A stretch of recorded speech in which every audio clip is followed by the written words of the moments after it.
acadêmico. Eu sou a professora Beth e hoje nós estamos aqui para tratar de um tema bem importante que vai ajudar você a fazer as suas pesquisas. Para isso, nós convidamos um grupo seleto de professores que vai nos ajudar neste bate-papo.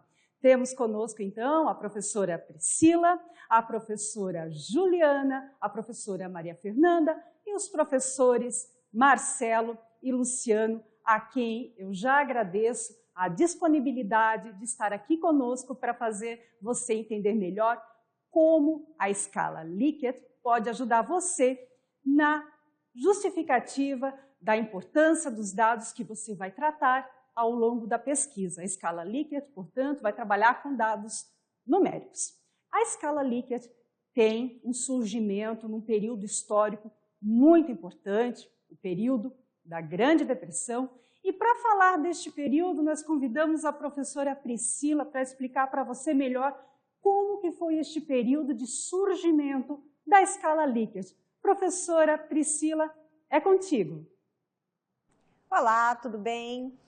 A verdade é que quando a gente pensa, né, na Grande Depressão e por que isso também ocasionou esse movimento, né, a escala Likert, ela tem então origem na década de 30, logo após o que a gente ficou conhecido como a Grande Depressão, o que foi efetivamente a queda da Bolsa de Valores de Nova York. Mas ela teve uma repercussão não só local, não só nos Estados Unidos, mas uma escala global, né? Ainda que naquele momento a gente não falava nessa perspectiva, mas sim teve uma repercussão muito grande na economia do mundo e ali naquele momento surgia então essa escala com a perspectiva para pensar em medir como estava, né, a opinião e medir o contentamento das pessoas, principalmente porque nessa década era necessário ter essa percepção de como as pessoas, o consumo, principalmente a ideia do consumo logo após essa queda, né, da Bolsa. Então, a ideia era efetivamente pensar nessa perspectiva de como andava a opinião das pessoas. Portanto, foi um momento decisivo e de grande importância para o surgimento desse modelo de pesquisa ou essa aplicação dessa metodologia. Perfeito, professora Priscila. Obrigada pelo esclarecimento. E a gente sabe que depois disso, a escala Likert, ela também foi se tornando cada vez mais popular, especialmente na psicologia. E nós temos então aqui a professora Juliana, que tem vasta experiência nos cursos da saúde, e a professora Juliana sabe que a escala Likert vai nascer lá no Departamento de Psicologia da Universidade de Michigan. E professora Juliana, mesmo com quase um século aí, a escala Likert continua sendo muito atual, né? Eu gostaria que você contasse para a gente quais têm sido as aplicações da escala Likert na área da saúde, professora. Então, professora Beth, realmente a escala Likert é uma ferramenta muito importante, um instrumento muito importante utilizado nas pesquisas na área da saúde. Desde uma pesquisa de satisfação da qualidade da assistência lá no ambiente hospitalar, nas unidades de saúde, nas clínicas, também na realização na busca de entendimento da satisfação dos clientes, dos usuários em relação ao seu próprio tratamento ou a inserção de um tratamento diferenciado, enfim, busca-se dentro de uma escala de 1 a 5 ou então de 1 a 10 a buscar um nível de concordância em relação a alguma situação.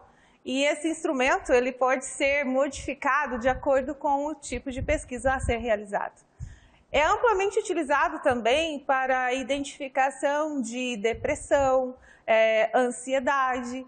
E uma forma muito familiar e que acredito que muitos já tenham ouvido falar é a utilização da escala Likert na escala de dor. Então, pessoas que estão internadas ou pacientes oncológicos que sentem muita dor, ela é muito utilizada. Então, essa escala vai, geralmente, a escala é de 0 a 10, onde o 0 significa que a pessoa está sem dor. E à medida que vai aumentando, é o nível de intensidade da dor dessa pessoa.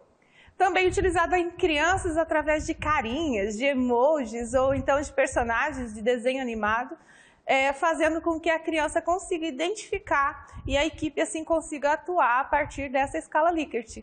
Vejam, então, formas muito simplórias de utilização e que fazem tanto sentido, né? Tanto na pesquisa científica quanto na pesquisa de opinião e de satisfação na área da saúde. Perfeito, professora Juliana. E quando você fala dessas pesquisas de satisfação, a gente também vai começando a lembrar dos usos dela em outros cenários. E agora, né, eu vou repassar aí a pergunta para a professora Priscila. Professora Priscila, e na área da educação, onde você tem muita experiência, quais seriam as possibilidades de aplicação da escala Likert, professora Priscila? Ótimo, importante a gente frisar que, assim como na saúde, na educação, ela também é utilizada no âmbito da pesquisa. Então, qualquer tipo de pesquisa científica, sem dúvida alguma, ela é aplicável. Mas a gente também pode trazer para o processo avaliativo, processo educacional, quando a gente aplica as avaliações em larga escala, como Enem, como o ENAD, como essas avaliações ou em concursos, muitas vezes você faz ou ao final ou antes mesmo da aplicação da prova, você faz um questionário de opinião de como você avalia aquela prova, como você avaliou. E isso traz uma dimensão para qualificar os processos posteriores. Então, essa dimensão, essa escala, ainda que pareça um tanto simples, ela permite identificar a variação da satisfação, por exemplo, na realização de uma prova. Então, ela é muito comum, utilizada, e às vezes a gente não tem dimensão do nome, né? Mas ela é usada corriqueiramente em situações do dia a dia, inclusive também, como a gente está falando aqui, na educação, extrapolando o âmbito da pesquisa em si, mas na aplicação de atividades, de questionários, inclusive em sala de aula também. Na prática pedagógica do professor, o professor também pode atribuir, e aí a gente conta assim com os emojis, porque para trabalhar principalmente com criança, isso traz também uma facilidade na compreensão da satisfação dessas crianças na hora da realização de uma atividade. Um exemplo aqui. Exato, professora. A gente vai percebendo, né, que na esfera acadêmica, quando a gente vai vendo a progressão dos nossos acadêmicos, né, as possibilidades por área vão sendo bem ampliadas, né, nas possibilidades ligadas às situações de estágio, TCC, a gente sabe que a escala, né, pode, né, se constituir numa ferramenta muito importante, bem lembrada essa situação. E aí eu chamo para conversar agora o professor Luciano, que tem, né, um conhecimento bastante amplo na área dos cursos da gestão, também conversa com os cursos da comunicação. E considerando a sua experiência, professor Luciano, eu gostaria que você falasse para a gente sobre as potencialidades de uso da escala, né, no âmbito aí, especialmente a gente sabe que ela é muito usada, né, na área do marketing, mas também a gente tem literaturas que apontam algumas limitações da escala. O que você poderia dizer para o nosso acadêmico nesse sentido, professor Luciano? Olá, professora Beth. Então, a escala Likert, dentro da gestão, de uma forma geral, ela é amplamente utilizada para pesquisa de opinião, satisfação do consumidor, do cliente, mapeamento, né, de comportamentos de consumo. Dentro das organizações, ela é utilizada para mapeamento sobre processos de comunicação, também para pesquisa de clima organizacional, avaliação de desempenho individual e coletivo. Então, ela é muito útil, posso dizer assim, muito útil mesmo, dentro da prática, né, da gestão de uma forma geral. E o que eu destaco aqui como um ponto de atenção é no ato de construção do próprio questionário, que na medida em que você desenvolve a escala de 1 a 5, de 1 a 7, de 1 a 10, enfim, você vai precisar ponderar, né, assim como já exemplificado pela prof. Juliana aqui, se é de 1 a 10, né, fica até um pouco mais fechado, né, você vai ter uma escala bem segmentada e graus, né, que representam depois a análise e futuras tomadas de decisões. Mas, por exemplo, numa avaliação de desempenho ou mapeamento de comportamento de consumo ou de comunicação, dependendo da forma como essa escala é criada, como ela é dada a nomenclatura e a forma como é feito o questionário, a pergunta em si, leva ao que a gente chama de efeito tendência central. Porque uma das questões, né, um dos objetivos da escala é exatamente identificar o nível de satisfação, e aí tem as questões extremas de pouco satisfeito ou nada satisfeito, enfim, que seria aí o 0, 1, enfim, e o 10, muito satisfeito, né, ou representando aí uma perspectiva mais favorável ao que está sendo perguntado.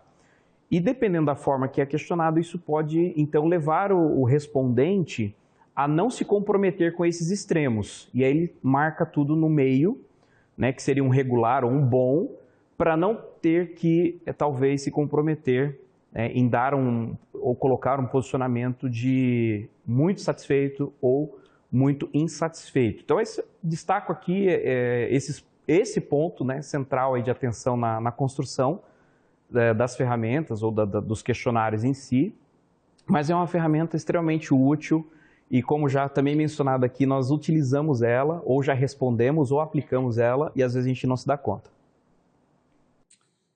Professor Luciano, obrigada. E acho que a sua ponderação nos cuidados que o acadêmico precisa observar, né, na construção das perguntas, são muito válidas, porque a gente sabe que esse processo, né, enquanto é integrante das etapas, né, de constituição aí da pesquisa, é fundamental para que a gente também tenha resultados de fato fidedignos, né, e que depois vão ser complementados ainda, né, lógico, pela parte de revisão de literatura.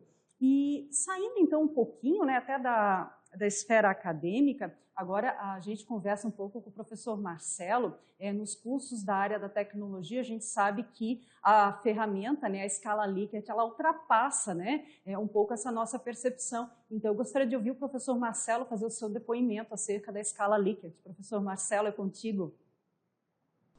Olá, professora Beth.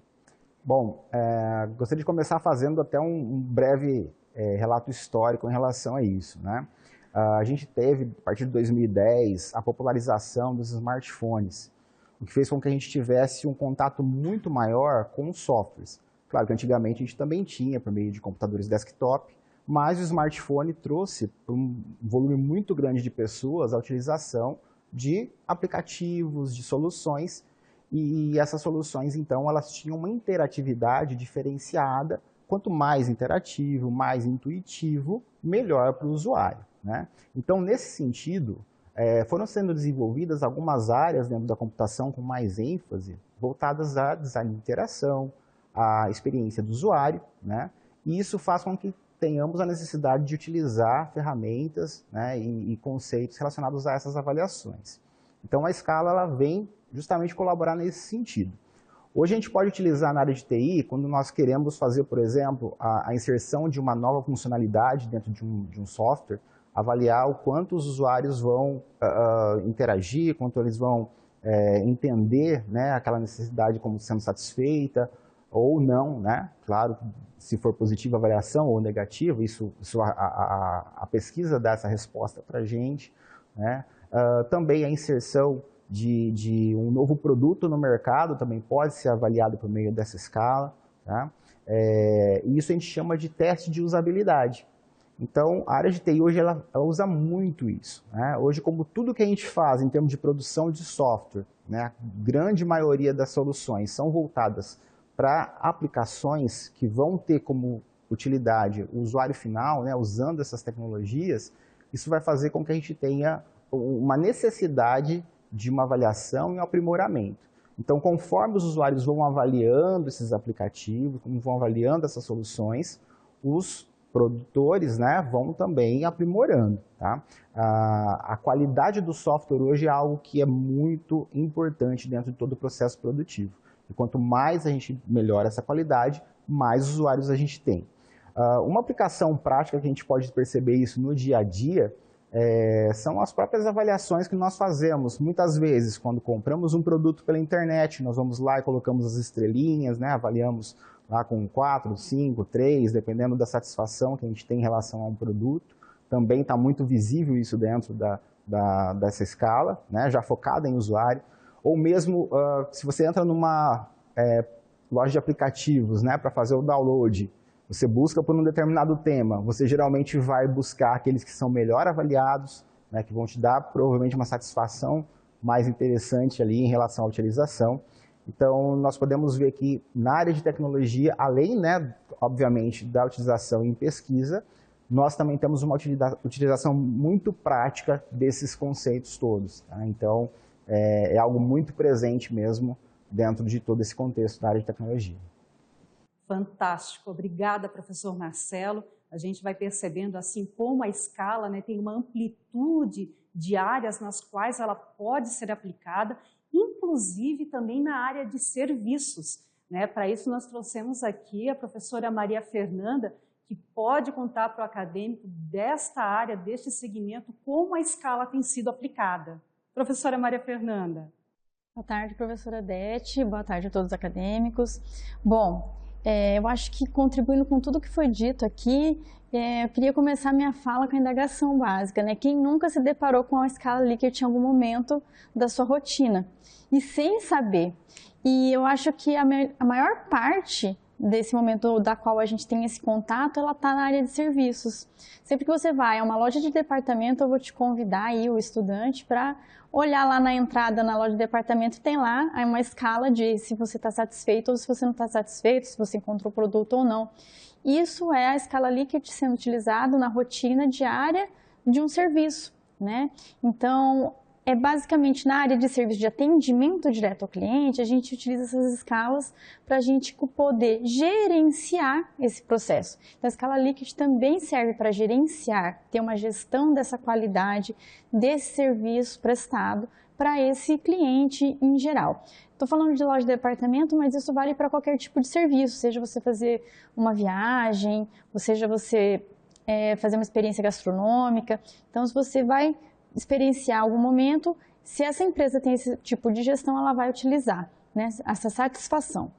Um ponto também muito utilizado da escala Likert na área de alimentos e serviços, né, diretamente ligado, é no desenvolvimento de novos produtos, assim como o professor Marcelo citou aqui para a gente, que na área de software, ele faz esse teste, né, de quanto isso é aceitável para o cliente final, se ele compra, se ele não compra. Então, quando a gente vai desenvolver um novo alimento, uma nova bebida, a gente faz dentro da parte de análise sensorial o nível de aceitação.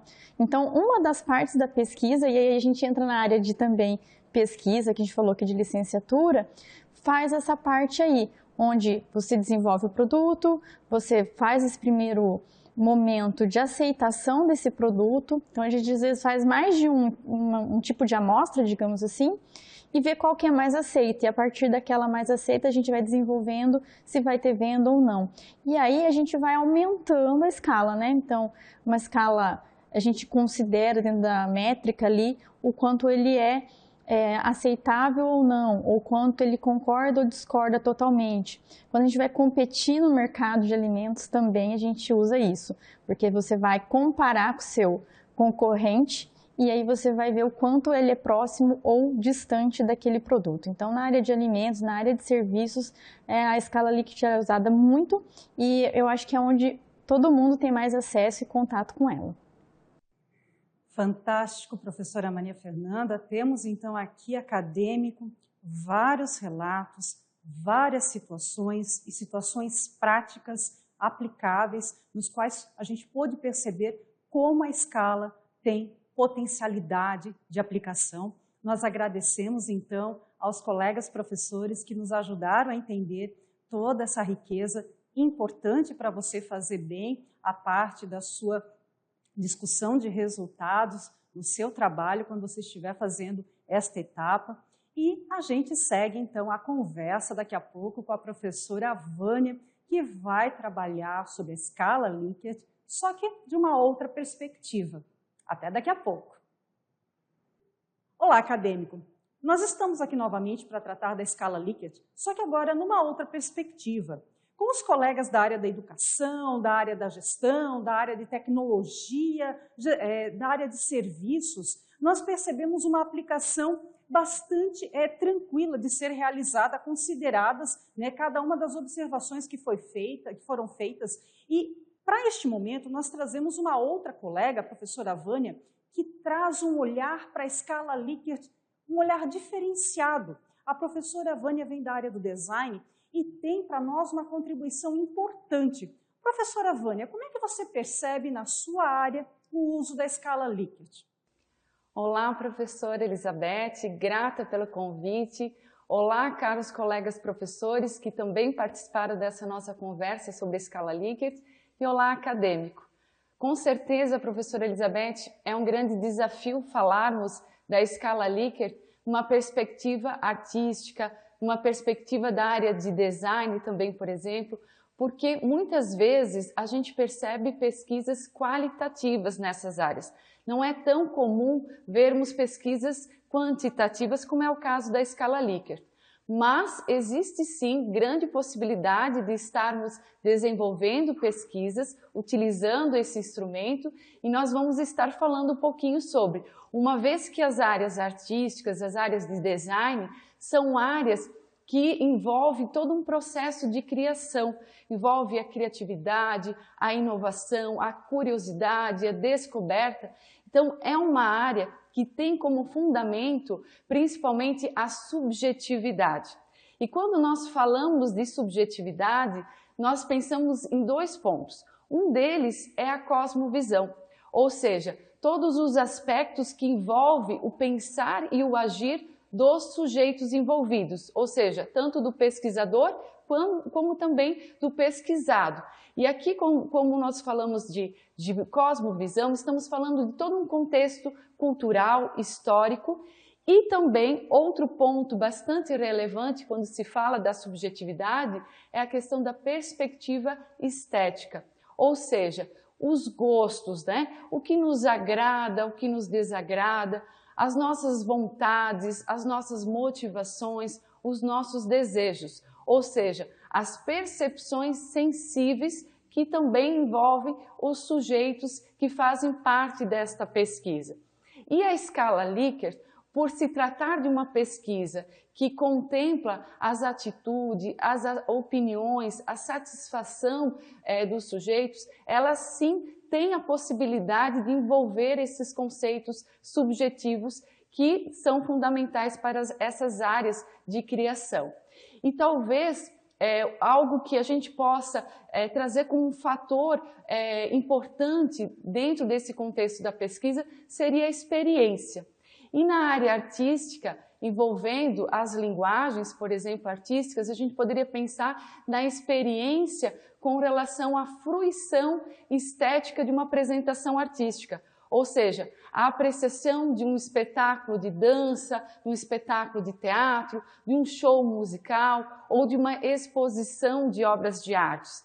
E com relação à área de design, que é mais essa percepção voltada à criação de um produto, seja um produto de moda, produto gráfico, de animação, nós poderíamos pensar na experiência com o usuário, como bem o professor Marcelo acabou de falar, né? Nessa perspectiva do usuário, do uso de um produto, né? Ou também na prestação de serviços, como também a professora Maria Fernanda comentou.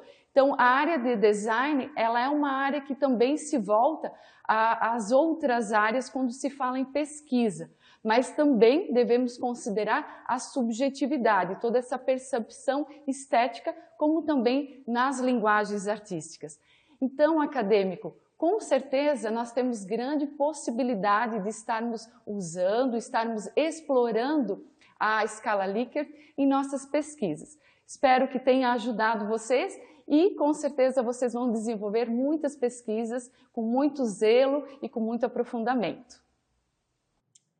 Obrigada, professora Vânia. A gente agradece demais a sua colaboração e ela vem realmente de uma forma diferenciada para que a gente perceba alguma coisa muito importante, como o acadêmico, quando sujeito, quando protagonista da sua pesquisa, na condição de autor, ele precisa ter essa sensibilidade. Conforme a área a qual ele estiver vinculado, ele precisa verificar a natureza dessa pesquisa que ele está realizando, se vai precisar de dados quantitativos ou qualitativos. E, em se tratando de dados quantitativos, fica aí a dica, né? A gente precisa ter esse olhar refinado de perceber quais são as possibilidades e quais são os limites de aplicação que a escala pode trazer. Então, professora Vânia, novamente, nosso agradecimento pela sua presença, a colaboração de todos os demais professores que estiveram conosco neste momento,